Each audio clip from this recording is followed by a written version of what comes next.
once the vote has happened. But clearly we're this far into the show. We don't need to hold that rule. And if it's good TV, it's good TV. And I think that's why they let this thing go, because this was a pretty unique moment for Anuka to be completely blindsided by. But you're right. I think we did see it coming. I'm not so sure this was the correct move, though, Phil. And I think we should break this down. I was a big fan of this idea earlier in the game if they had lost a challenge earlier. But I mean, if you're watching Survivor at this point in the new era, you're merging at 13 or you're doing the mergatory at 13. So don't you want to keep like some unity with your tribe heading into a merge? And I think from Sam's perspective, this was a great idea at 14 at 15, 16, 17, 18.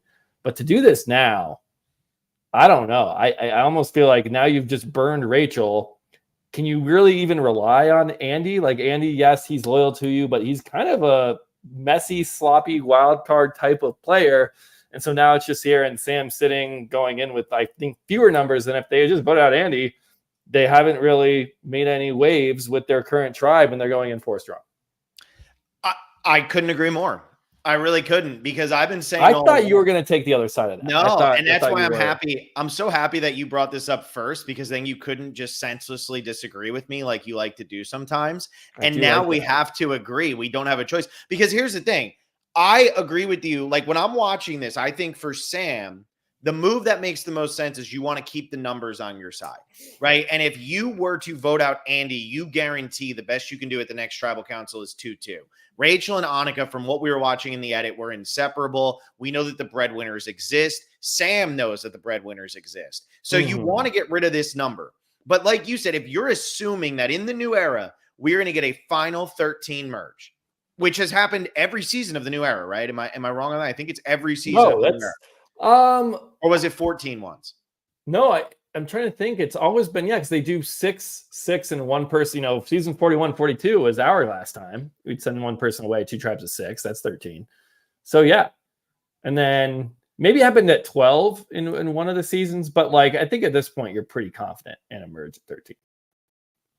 10, 11, 12. Yeah, I mean, but all that is to say, I was just trying to do quick counting there. All that's to say, doing it right now, you have to assume the merge is coming next. And Survivor's going to try to throw twists at you and mix things up. So maybe you don't want to look too far ahead. But if you are assuming that there is a tribal or there is a merge coming, you are now going in 3-1. You're not going in unified. And if you had voted out Andy, you're going in 4 strong. And if you're Sam and Sierra, you have your options wide open, because Anuka and Rachel, yes, they're a tight pair, but now they're a tight pair in a group of 13, not a tight pair in a group of 4. And so, yeah, I do agree with you. This was probably the wrong move. Especially for Sierra. Sierra had it made where she was going to have 2 alliance members in the breadwinners and then have a secret alliance with Sam. So I think really not good for her. Maybe you could make an argument for Sam that if he goes in as the 4th of this foursome heading into the merge, what we've seen in the new era. And I do like to disagree with you. So maybe I will play devil's advocate a little here. Hey, you already said it, though. Everybody knows your real feelings. So it's okay. Yeah, this was absolutely the right move for Sam, because in the new era, what we've often seen, we've always had 3 tribes coming into 1. And what usually happens is there's this cabal of power players from each tribe, and they get together and they say, okay, let's go around in a circle and give me a sacrifice from your tribe. I'm trying to think of a good example. I think this was with Mariah on the Green Tribe last season, where it's Maria, yeah. No, Mariah. They offered up. Oh my God. Mo. They offered up Mo as the sacrifice. So Charlie or Maria or whoever was like, yeah, we can offer Mo up. And they went around in a circle. Okay, who can you guys offer up? So if you're Sam, you don't want to be that offered sacrifice player, and he is a physical threat. And so he could be someone that will get eyeballs, especially with all this talk going on at other tribes about him and Sierra running the show. So maybe from Sam's perspective, it's a little bit better that he wants to be at the top of a threesome as opposed to a bottom of a foursome. You could make that argument for Sam. But from Sierra's point of view, I absolutely don't see this being the right move. And if Sierra had put her foot down, what Sam, by Sam Sierra played the idol for Andy. That's the only thing he could have done. That's the only thing he could have done, but I don't even know if he does that. I think he'd rather keep trust with Sierra, or Sam could just strong arm Sierra and say, look, if you do that, I'm playing my idol. So that is possible. But if Sierra had told Sam, it's not like she would be betraying Sam or blindsiding Sam or lying to Sam in any way. She's like, look, I want to stick with the girls. I think it's better we have these numbers. There's not all that much Sam can do unless, play his idol and kind of put himself, isolate himself basically. So I don't know. I think it would have been wiser if you just vote out Andy. That's kind of my thinking, but I get it from Sam's perspective a little bit. I think you're right. And I think with Sierra, if Sierra feels really good right now that her and Sam are the duo of this trio, then great. And if she feels like she can go back to Rachel, they absolutely are. Yeah, but I'm just saying. And then if she feels like she can go back to Rachel and Rachel, we can get in good. Here's the reason why I did this. Maybe she explains it well, says Sam had the idol. Maybe she says Sam was threatening to strong arm her and just was going to play the idol for Andy anyway. I think Sierra has options, but I do agree that Sam comes out of this knowing that if they were to get down to, and we know we don't do final twos anymore, but if they were to get down to it, let's say at final four, where it's the three of them and one other person, and they're trying to debate who they're going to send home because the other person is a goat, let's say, and they're going to come. Sam knows right now that Andy and Sierra would both want to take Sam, right? Like they are aligned with Sam. They're going to choose Sam to move forward in the game. But Sierra and Andy don't actually know who Sam is more loyal to. The edit has pretty much told us that he is more loyal to Sierra, but Sierra is never going to be closer with Andy than Sam is with Andy. And Andy's never going to be closer with Sierra than Sam is going to be with Sierra. So this is a perfect move for Sam. For this to work out for Sierra, Sierra has to be 100% confident that she really is above Andy in the pecking order. Yeah, but I still worry about Rachel just being like, all right, guys, I'm a free agent. See you later. I'm going to spill all the beans. And you have like this rogue person going into the merge that has all your intel. So, I mean, at what cost is that? And you're moving forward with Andy also, who, we've seen a little bit better gameplay from Andy, but nothing tells me that Andy is not going to do something silly or reckless in this season. I think that's like a big consideration too. If it was like some other person on the bottom, like the person now you're putting your eggs in your basket with. You're putting your eggs in Andy's basket, and Andy is a wacky basket. There's a lot of holes in that basket. We don't know what it's made out of. Maybe it's glued together in some weird way. It's not a very reliable basket. What I think is going to work for Sierra and Sam ultimately is, even if Rachel wants to go rogue, these tribes are such a mess. Tiana blowing up Gabe's game. Tiana's persona non grata. Then you have over on Red, whatever the hell is going on with the four of them. I mean, they are a disaster, and we'll talk about them, like going back and forth. Rome telling Saul one thing, and then it's getting back to Genevieve. He's telling Genevieve one thing, it's getting back to her. Like, it's a mess, and I think that's actually going to work, because if Rachel goes out there and she's like, well, I want to make this happen, let's just. I do think there was a very purposeful reason that we saw Teeny, Rachel, and Caroline talking at the social hour. I do think that was put in this game on purpose, and the three of them could do something together here, especially since Teeny and Rachel are now going to feel like outcasts going into the merge. Yeah, no, it feels like they're putting together a women's alliance is what they're doing, because Blue has the women together. I mean, somewhat. It seems like Tiana's on the outs, but then it's like Teeny feels like she's a free agent at this point. Rachel's going to feel like she's a free agent. Caroline and Sue are together. That's four right there, and then you can maybe pull in Sierra and Sam. You know, who knows?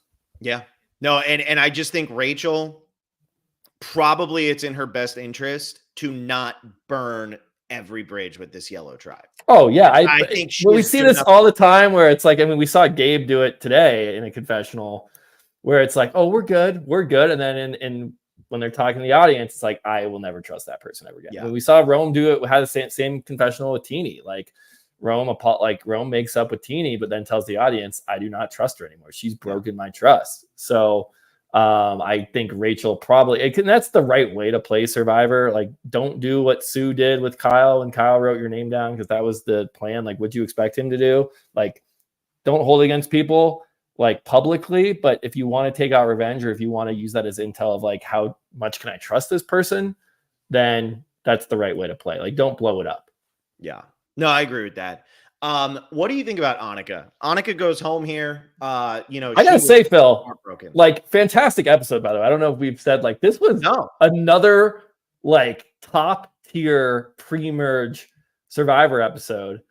It wasn't as good as last week's, but I mean, this is back to back blindsides, because we had Asia's blindside, then we had Keyshawn, and now Anuka here. So like back to back, really shocking boots. And I don't know.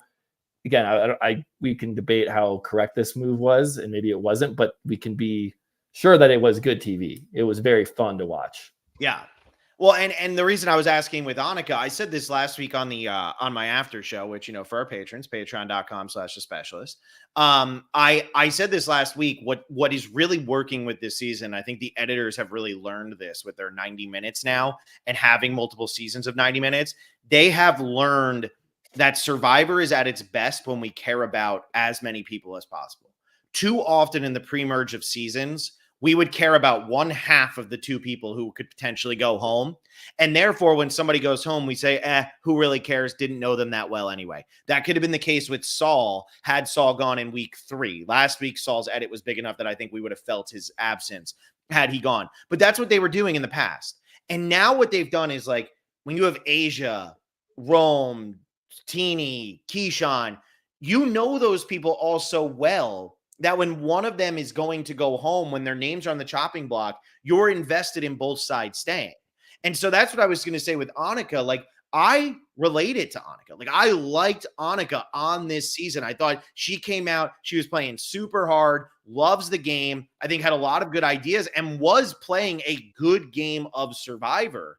Just did not realize how close Sam and Sierra had gotten. But the thing is, we got to know Anuka. They could have thrown Anuka under the bus early and just ignored her, but they didn't do that. And so because we got to know Anuka and because we got to know her personality, the whole scene with her and Sam last week, with her, you know, bossing him around but being right and all of that stuff, or maybe that was 2 weeks ago, it doesn't matter. When it's her versus Andy, there are pros and cons to both. And that's why this season is clicking so well, because you are getting to know both sides of the story, and they're doing a great job of telling that. Because this vote could have meant nothing if they had just ignored Anuka the way that they have ignored so many pre-merge people in the past. Because, like I've been saying, I felt like Anuka going from this tribe was very obvious for a long time, but it's still impactful. It felt that way, but go.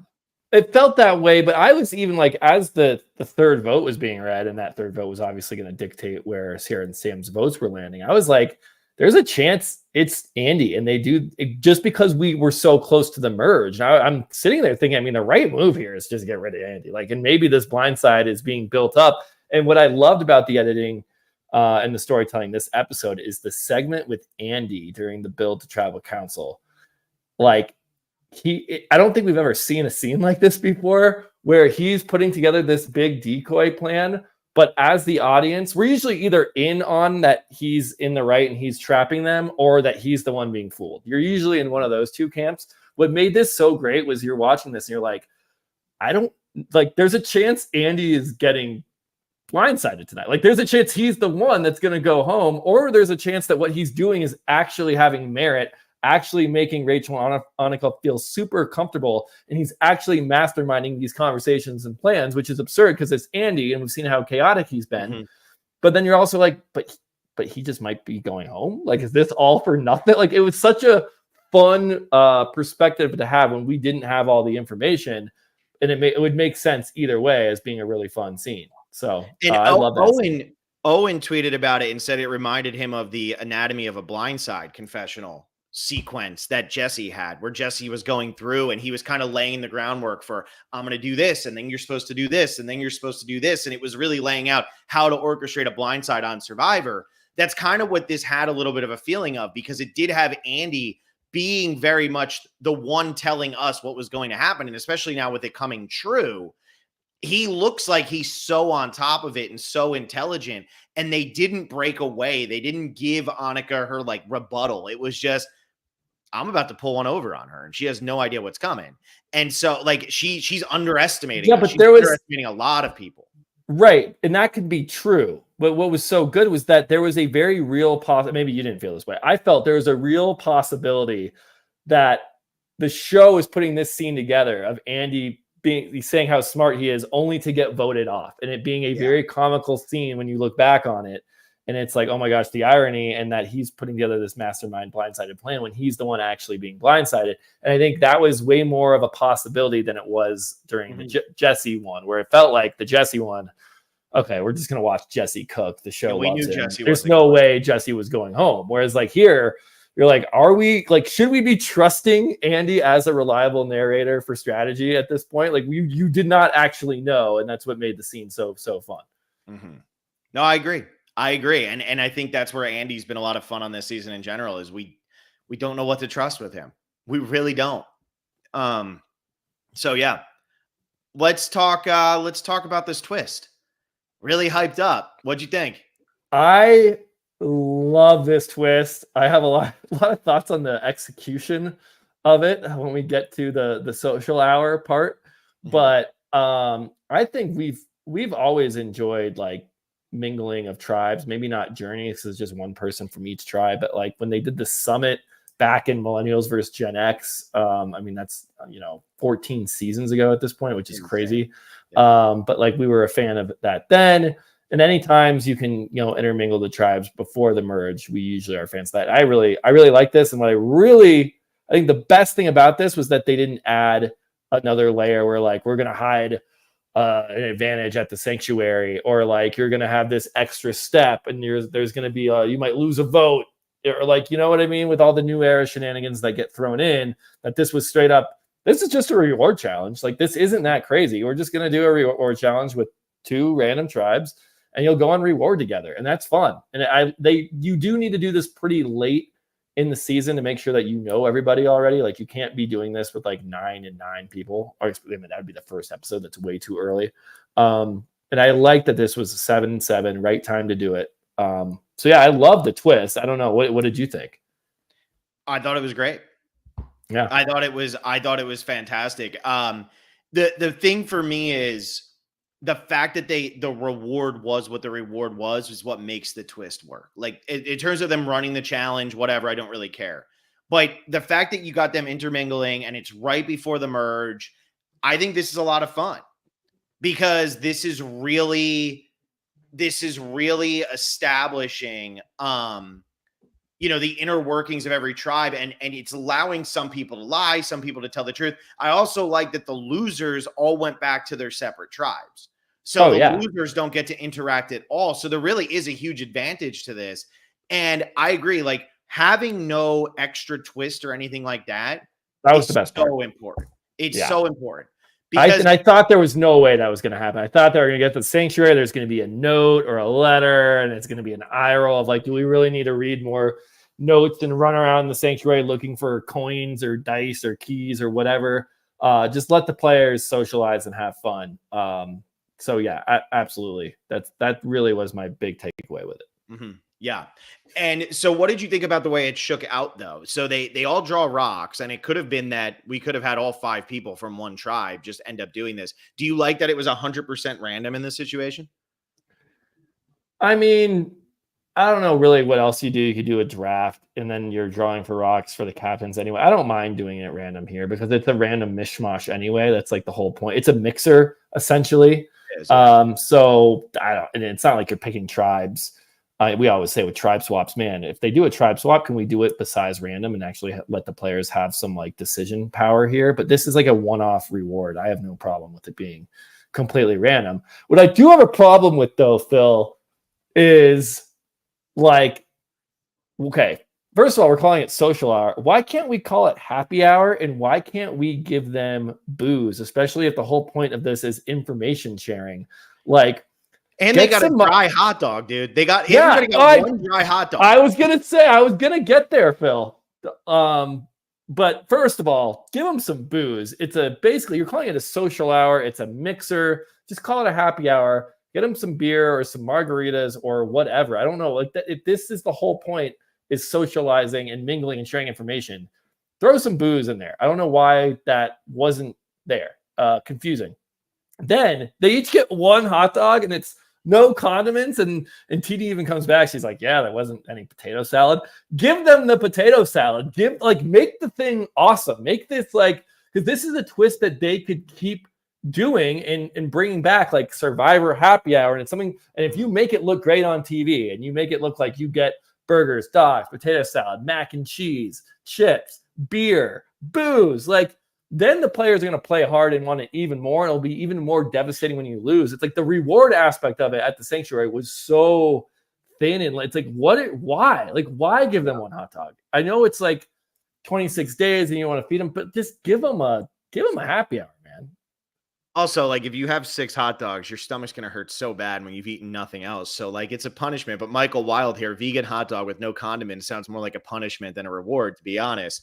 And then Patrick Stahl jumping in with you, Will. Applebee's zombies. That would be great. You know, there's your happy hour. Get that going. I am confused as to why it wasn't a better reward. And then they, like, went and played cornhole for, like, 5 seconds, and I didn't really get that. Like, I don't know. I feel like I think that was just to split up people. Yeah. But like even cornhole is, I mean, it is a game where only 4 people can play. So. Yeah, but you're putting 2 people apart. So it's like 2 one-on-one conversations, but you're also supposed to be you can't really, like, if you and me are playing cornhole against another team, like we'd actually be across from each other as teammates, which I don't know if they were playing correctly. It seemed like Kyle and Sue were on the same team and standing on the same side, which is not how you play cornhole. But it would be hard to strategize during cornhole. And I think, I don't know, maybe you allowed the other people not playing to have like a 3-way conversation, which we did see. So I don't know. I feel like it's a great idea. Like it's a really, really fun idea. It's new. We're getting pre-merge relationships mingling, like getting that going earlier. And I think with a 13-person merge and it being so chaotic and so hectic that like you're almost like doing a pre-merge. I hate to say that, but like you're like warming not only the players up, but you're warming the audience up too. Like who knows each other. You're planting seeds. And I think when we do merge in the new era, it's often so hectic and so hard to see where people like who knows who and where the vote's going and why are people voting a certain way. I mean, even before the new era, like in Game Changers, I remember it was like they merged and they all voted Haley for like, I still don't know why. So for them to give players these interactions, it helps us build layers on top of like why people are doing what they're doing. Yeah, so I got 2 things on this. One, I think that the randomness is huge. I think this is the one situation where drawing rocks at random is great for the twist. I actually think it's like how it should work. I feel like you shouldn't pick for this because it should just be luck of the draw who you're going to talk with. The second thing I'll say is, though, this is infinitely more interesting than Earn the Merge. Earn the Merge is another situation where you're drawing rocks and then, you know, you're kind of having, I'm going to bond with these people maybe because we're all immune or something like that. This is so much more interesting that I hope that this becomes the norm and Earn the Merge goes out the window. And we're probably earning the merge next episode. I mean, I wouldn't be surprised if we still get both. But if I'm saying moving forward, they got to cut one and keep something else going. This is so much more interesting because we actually get to see players interact and they don't know what's coming next. And maybe you do this one time at Final 14 and they all think the merge is coming at 13 and the merge doesn't come till 11 or 12 or 10. Like that could be fun too, because now how much do you want to spill your guts? You could also be spilling one episode too early. If you go into this twist and you start telling people things a lot like Tiana did, well, if Tiana's tribe loses tonight, Tiana goes home. Now Tiana makes the merge, but will people trust Tiana? How are they going to feel about what she was saying? But also, if Tiana did feel like she was in a terrible spot, this type of twist could be something that could save her, but she still needs to get through at least one more vote, and we all know that. So I think that this is really compelling. I think it really worked out, and I do think that there are going to be alliances and relationships that formed at this that can continue to move forward through the game. Yeah. No, I'm here for it. I love it. I just like give them a full barbecue. Yeah, give them a full barbecue and like make it a Honestly, thing. 18 eggs was more food than 7 hot dogs. Yeah, that is more probably. Yeah, probably. We got Slucas with the super chat. Thank you, Slucas. Where does Rachel go from here? I think Rachel, like this is optimal timing for her because I think she's pretty savvy. she kind of reminds me in Teeny in a way. And I know we talked about Teeny last week and how she was going to be in a bad spot, but I don't know what you and Bruce talked about. I was saying after last week, like, I'm not really that worried for Teeny. I think she will find a way to recover, and she absolutely did, because she's a savvy player, and that's what happens.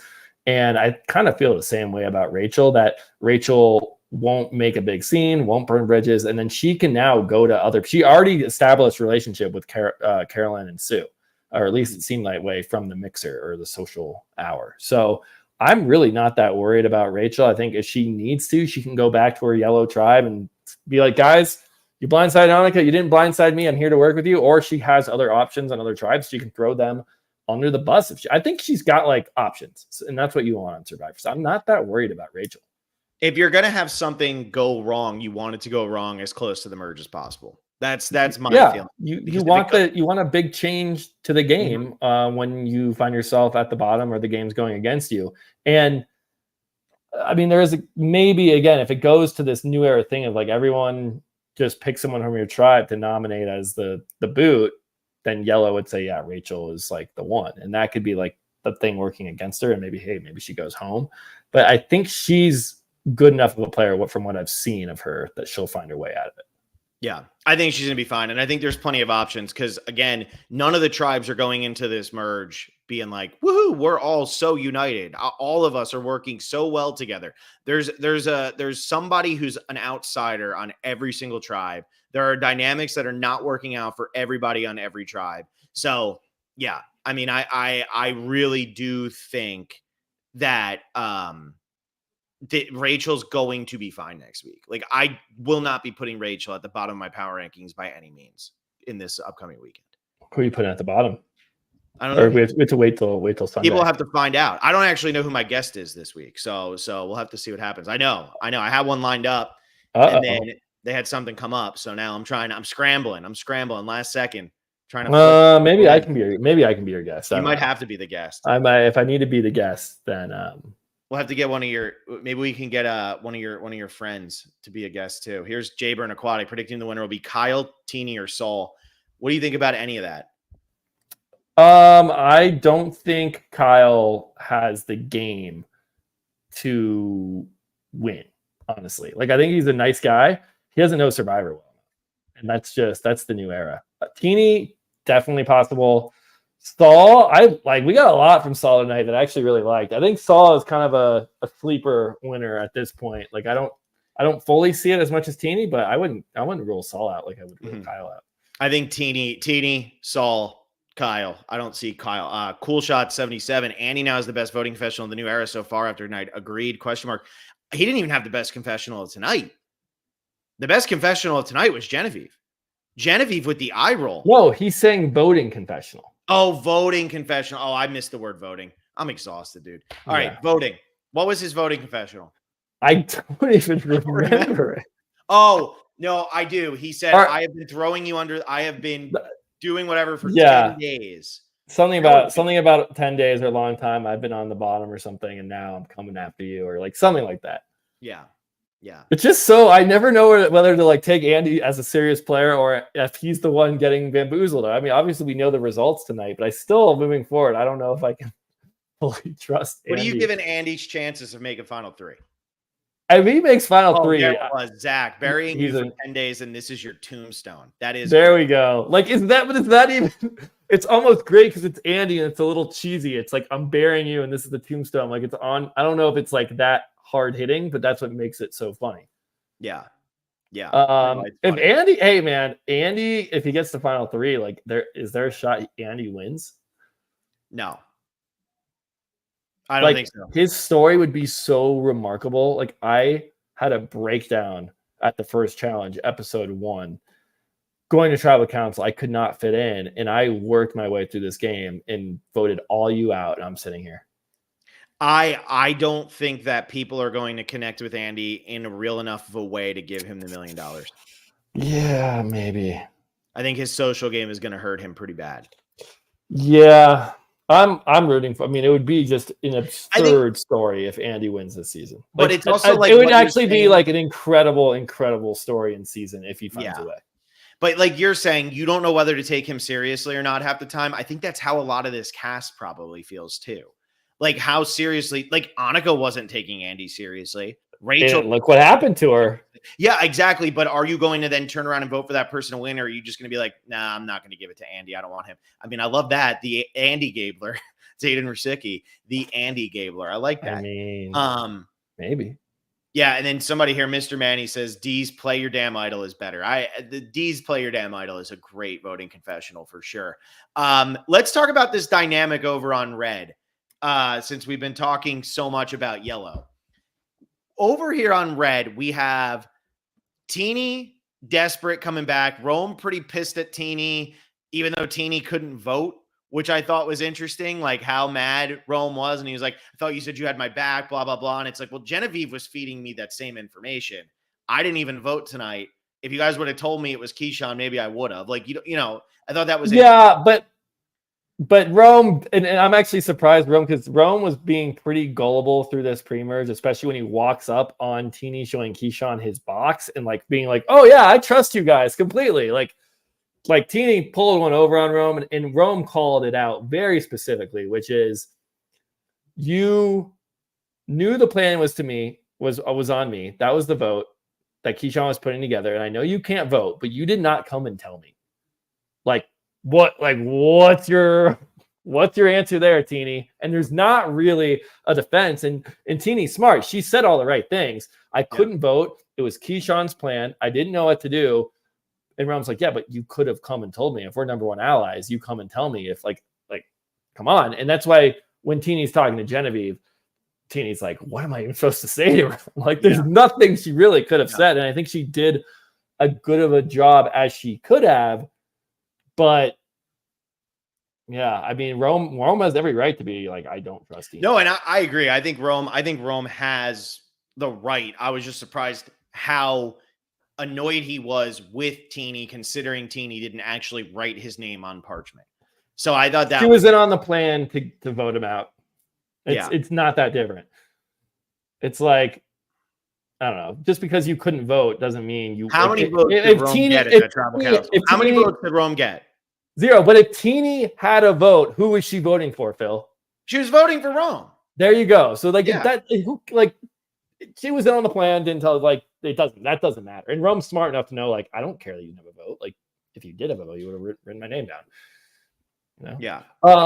So, but then let's talk about, though, now Genevieve is talking to Teeny, and Genevieve says, you're in the middle. It's you and me, and Saul and Rome don't like each other. They're both going to fight for us.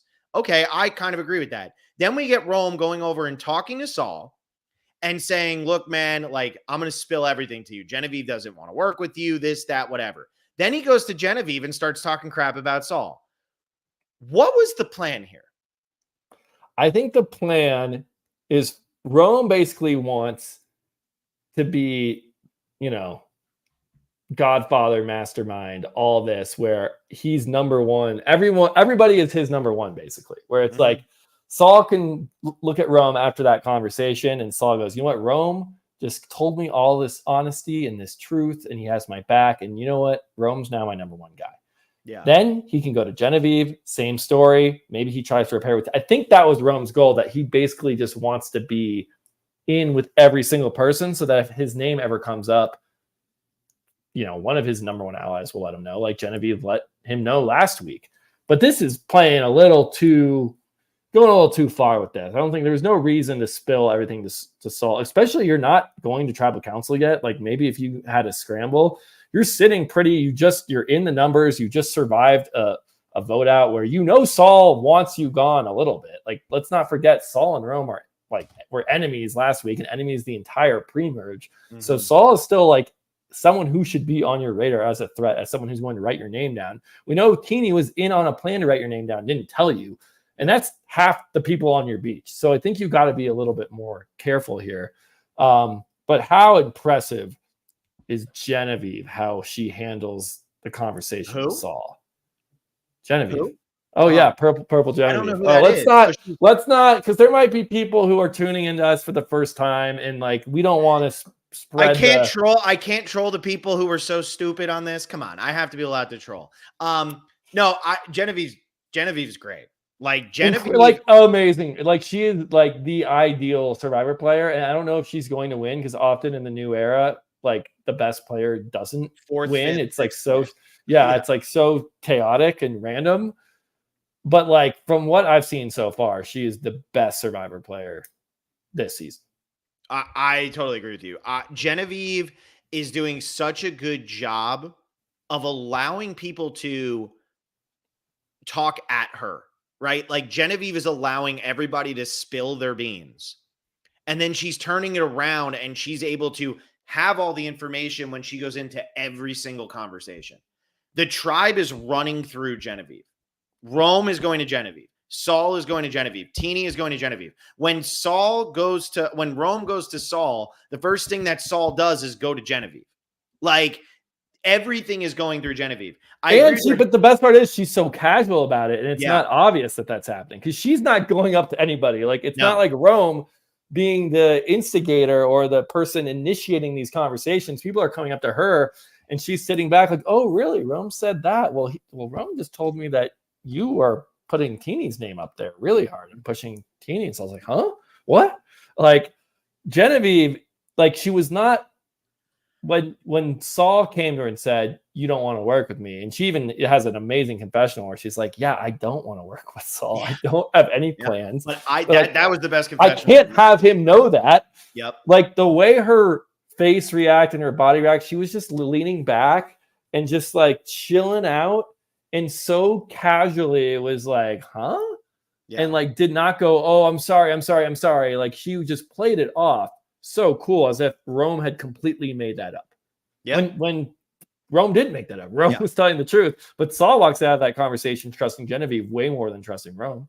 And Teeny's feeling good too. We got Diego Yu. Genevieve is giving Kim Spradlin. How do you feel about that? They do have a certain like demeanor about them that's very similar. However, I don't think their gameplay is as similar. I think it's the demeanor that's making everyone think that, just because they're both Kim was way more aggressive. Kim was more of a killer. We need to do this. Genevieve's way more let the game come to me and I'll act when I need to. And hey, maybe if Kim Spradlin was playing New Era Survivor, she would, adapt her game to play that way, because I think that is the best way to play New Era Survivor is don't be the instigator and just let the game come to you. Mm-hmm. And that's what Genevieve's doing. Just an incredible. Well, because look at everybody else, right? Like so many players are trying to be the star of their tribe. Like they're trying to be the ringleader of their tribe. We see that with Gabe, Tiana, Sue, like they're all doing that. And then Caroline is kind of sitting back. And people are coming to her and they're talking to her. And Caroline had a great episode. And Genevieve's the same. And then I would say over on Yellow, Caroline and Genevieve, who has them on their fantasy team? Is that all you have left? These are my two players I love. We should celebrate. It's the first night of season 47. I have not lost a member of my fantasy team. I wonder did I have the person? I got to check. I think Blake ended up having Anuka because I think I had last pick. Blake did have Anuka. Yep. Yeah, Blake had last pick, and I was between John and Anuka, and I took John instead of Anuka. Yeah, I still have my whole team intact. Wow. Reddit r-spoiled survivor. Is that what you love? R-? That's what it is. It's r/. Oh, /. Yeah. No wonder you're doing terrible. You don't even go to the right website. It's r/. Yeah. I entered the spoiler website and I get nothing. I get fake. You're going to the knockoff where it's They said TK was gonna win on Dash. Spoiled survivor. No, I mean I think that we are seeing a different style of gameplay working in the new era, and on this season we are really, really seeing it be highlighted. Caroline, Sierra, Genevieve, they are all playing very low-key games. And those are the games that are working. And I'm going to tell you another one. Teeny right now, and I know I love going to confessionals. I don't care. Teeny has 25 confessionals and has gone to 2 tribal councils, but couldn't vote in one of those tribals. Teeny has not had to be an integral part of the votes. Asia, okay, yeah, like Teeny was the one who felt like she was backstabbing Asia there. But at the end of the day, Teeny is also playing a pretty low-key, let the game come to her. There's, if there's nothing that can be done, there's nothing that can be done. Those are the players that are succeeding right now. And Rome and Andy, it's not like they're not having success. I mean, Gabe is even having some success, but I do think that they are going to get got early in the post-merge because they're just going to be too obvious and too in people's faces about things. Yeah. I mean, I don't like how far can Rome last? Keep it going. I mean, there's gonna be people that are like, I can't play my game with Rome on this beach. Yeah. And he has no advantages right now. No power. That's not to say he won't get an advantage eventually, but right now he has no advantage. What's our advantage kind of tracker here? Does anyone have like a full powered idol? Do we have one of those in play? Because Sam's just got burned tonight. Gabe played his, Rome played his. Sue found a full one. She has the full idol, yes. So Sue has the full fledged idol. That's funny. I thought something was going to come up. And that's actually the only advantage we have going into the merge, right? Yeah, look at New Era Survivor. Too many advantages, too many lost votes. Yeah. We got one idol in play. Everyone has their vote, I think, at this point. Oh, and then Andy, Caroline, and Teeny have the amulet, but that's not really anything right now. Yeah, I doubt that comes to fruition. Kyle does not have his vote at the merge. Okay. Kyle will not be able to vote. There's still some funny business going on with votes. A little bit, not much. Yeah, but not too much. Not where it's so heavy-handed that you're like can't keep track of things. No, and I will just throw this in there one time since it's another patron thing. But I've been doing Australian Survivor, and they always say Australian Survivor is better because it's better with the casting and all that, and they don't have as many advantages. Dude, Australian Survivor makes it look like US Survivor doesn't have advantages. Like, it's been insane. So it's actually been very refreshing to watch this season as I'm also watching Australian Survivor, because I'm like, oh, wow. Like, what a basic version of Survivor. This is a wonderful thing to watch. But on this season, it actually has been a little bit more basic because it has been the less powerful idols. We get Sue's idol with the paint and stuff, which we didn't have any type of aftershock to tonight. There was nothing. Yeah, and it was in the previously on. And I don't know if that was just setting the tone of the night, but I was like, why is that included? Or do we need to know that Sue has an idol, but we were not even reminded later that Sue had an idol after. It did feel like Blue was going to go for a little bit. I was never really fearing. Really? I felt like they were hinting at Blue hard. I think it would have been too obvious of a Tiana boot. I feel like the Anuka boot was pretty obvious, but you know. It wasn't that. I mean, I don't think it was that obvious because I kept thinking like you probably voting Andy is the smarter move. That's why that wasn't really the show forecasting that or telling me that. I'm just thinking in the back of my head, like, are they really gonna like piss off Rachel right before going into a merge? Like that wouldn't be smart. Right. So I actually thought that there was a chance that they were just going to vote out Andy, and that would have been so funny. His whole mastermind scene would have just been such have a different tone to it. Eggs, dude. How did they get so many? How? This is crazy to me. Jeff has gotten so soft. Charmin soft, baby. Because this is like Jeff has lost his fastball here. Wait, here's the thing. They said that they had 3 eggs from those chickens. But 2 of them broke. And 2 broke. And he gives them 6 eggs a chicken? Yeah, I mean, the whole point of the chicken reward, and Jeff even said, it's like it causes a dilemma whether you're going to kill them or save them for eggs or when you kill them and all that. And so, like, if you don't want to kill the chickens and eat them, like, that's on you. That doesn't mean you get a different reward. More. And I could maybe see an argument where it's like, hey, there were 2 prizes up for grabs. There was first place and second place. Can we trade this in for the second place prize of 6 eggs? And I'd be like, okay, that'd be a little bit reasonable because you're stepping down in prize level. But now it's like where did this many eggs come from? I have no idea. This seems like way too many eggs. What annoys me is it's almost like Jeff gave them that many eggs based on the fact that to eat the chickens, it's a lot of protein. But they were never going to eat the chickens because nobody on Survivor anymore will go out there and eat chickens. They're all scared to kill the chicken. And look, I'm not here some like animal hater. That's not what it is. But like, you're on Survivor, eat the damn chicken. Yeah, we've seen, like, we're watching all the old seasons over on Patreon, going through them, and like, you're seeing castaways kill pigs, goats, sharks, chickens, like, no questions asked, pretty regularly. Guess what? Because you're surviving on an island and you're starving. Yeah. Like, did I have chicken today? No, I didn't have chicken today. I had chicken last night. Like, I ate chicken yesterday. Okay, I know I didn't kill it, but guess what? I ate chicken. Yeah. So, like, what's the difference if you're on Survivor?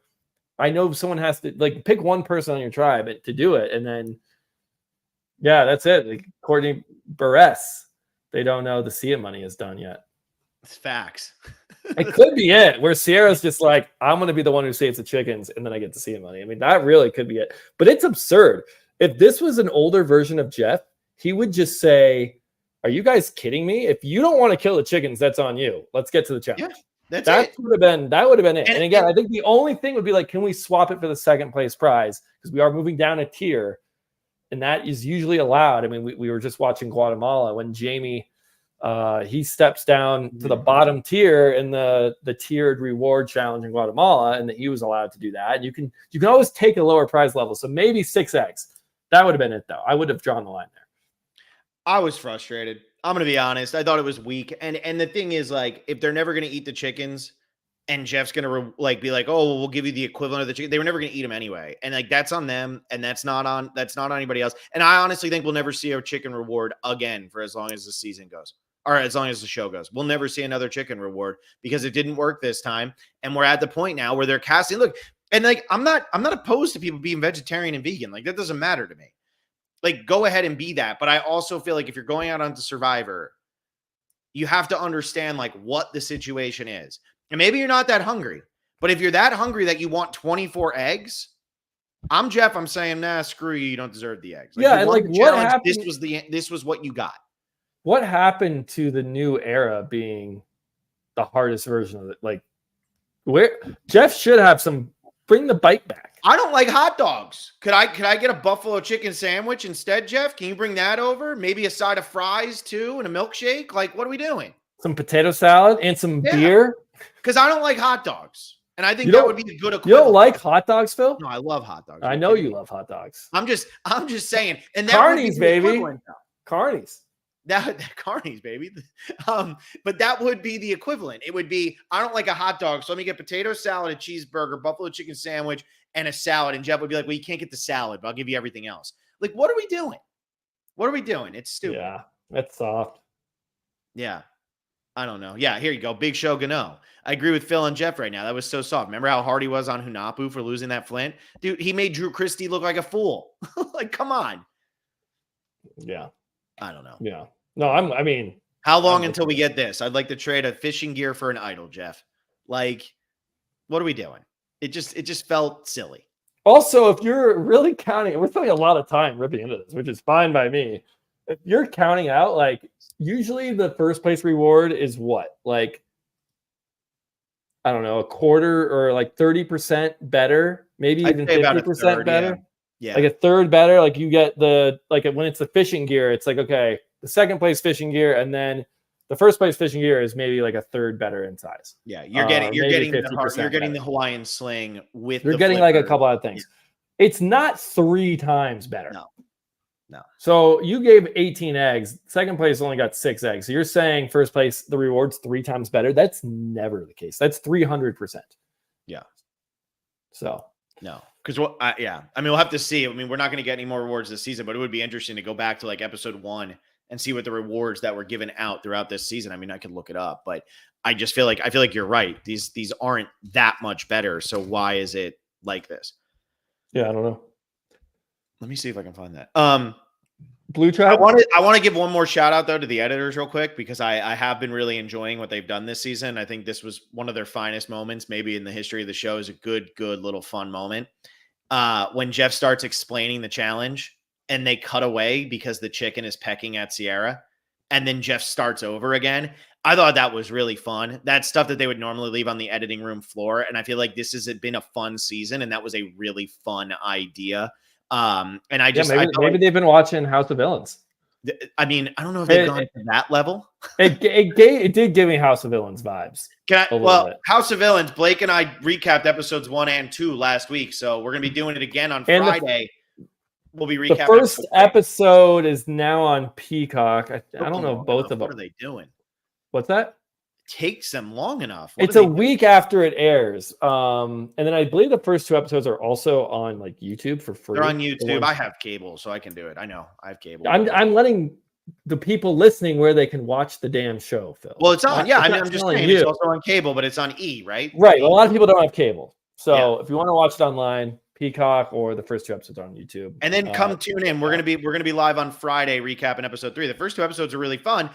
Yes, it was kind of a House of Villains thing of breaking the fourth wall, and especially like how Jeff always explains the challenge. We've never seen them do that though, and I thought that was fun. No, it was cute. So here's what we got. Just real quick on these reward/immunities. So episode 1, I'm not going to count because only the first place team got it. In episode 2, first 2 tribes land their ball, 1 immunity plus a large fishing kit for first place and a smaller fishing kit for second place. They don't get into more than that. First 2 tribes 3 times as big of a fishing kit is what I'm saying. A large comfort kit and tarp for first place, a smaller kit for second place without the tarp. I think it was just the tarp. So yeah, I agree with you. I don't really understand this. Yeah. So, what else is there? Did we cover everything from this episode? We didn't really talk about the Blue Tribe. I mean, it was all about Tiana and Caroline trying to save Tiana. And I mean, it was nice by Caroline to be like, we need to keep she's trying to keep everyone happy, but her plan did not work because Tiana goes and apologizes and she, flubs the truth a little bit, which Tiana at that point, you can't go up to Gabe and be like, yeah, I told everyone that you're playing way too hard and that you're sneaky and sketchy and that I can't trust you and that you played idle. And so she dialed back the truth a little bit, but of course, like she doesn't know that Sue and Gabe are super tight. Good on Sue and Gabe for keeping that hidden. I mean, the fact that Tiana felt that comfortable in front of Caroline and Sue and Kyle, in front of the entire Blue Tribe besides Gabe, that she completely believes that everyone else agrees with her on her tribe. Like that's some confidence right there. To think that Gabe doesn't have any other ally on your tribe. A little bit messy there from Tiana. Very messy from Tiana. I still think Tiana's in a lot of trouble once we hit the merge here. It's not been my preseason winner pick. It's not looking good for her. It's not looking good. I think Kyle has kind of outranked her, and because Sue wanted Kyle's head on a spike after that vote, but now it seems like Kyle and Sue are on the same cornhole team and maybe have made up, and Tiana now has found her way to the bottom of that tribe. Yeah, and I do think here's the other thing too. 5-4-4 going. Yeah, I was just gonna say we got there at the same time. They're the tribe with 5 people, and that's often the tribe targeted. And it's like if Sue and Caroline need to be like, we need to sacrifice somebody, they're gonna give up Tiana. I don't know if that's gonna happen this season. Maybe. I feel like that is very common in the new era, though. It is like if you it's look because at it's because we have the mergatory. That's why it is that way, because you have the 2 tribes splitting up, and then the safe people go to the merge feast and they're eating and they're immune and they're like, all right, guys, like let's figure out who we're gonna vote off, and then each tribe says, here's our sacrifice. Yeah, that boot has been somebody from the original tribe that either has the most people or is tied for having the most people left. Every time. I'm going all the way back to 42. 42, everybody was even. So yeah, I guess that's still technically yes. True. Yeah, it is every season because it was Sydney in 41. 42, it was everybody was even, and it was Lydia. 43, it was Ellie. They had only gotten rid of 1 person in the pre-merge. Right. 44, it was Josh. He was original Soka. They had only lost 1 member in the pre-merge. 45, it was Jay Maya. Them and Bello and Reba had both only lost 1 person in the pre-merge. Right, because that. And then 46, it was Mo. And Randon and Jem, like Siga and Nami were even, but it was Mo who ends up going here. So yeah, I mean, I feel like it's probably going to be somebody from the Blue Tribe. So in 46, it was 2-3. It was No. no. Like two voted off. Anu went home, one Nami went home, one Siga went home. It was 3-1-1. Because Randon was on orange. Yeah, Randon was on Nami and got mad. Gem, they just lost Gem green. That's right. Yeah. Okay. So Gem, so Mo was tied with Siga was tied with Nami when Mo went home. So that's all just to say, I do feel like does this make you feel any better here from Noah Salmon? 18 eggs is less than 2,000 calories. 3 chickens is like 4,000. Okay, that's fine to say that. But if you're never going to eat the 4,000 calories, it doesn't change. Yeah, it doesn't change the fact that it's soft and way too much better than the second place reward. Yeah. And then Survivor Archivist does say it was supposed to be Caleb. So that is true. It would have been that, but it wasn't Caleb. So it's still my point still stands.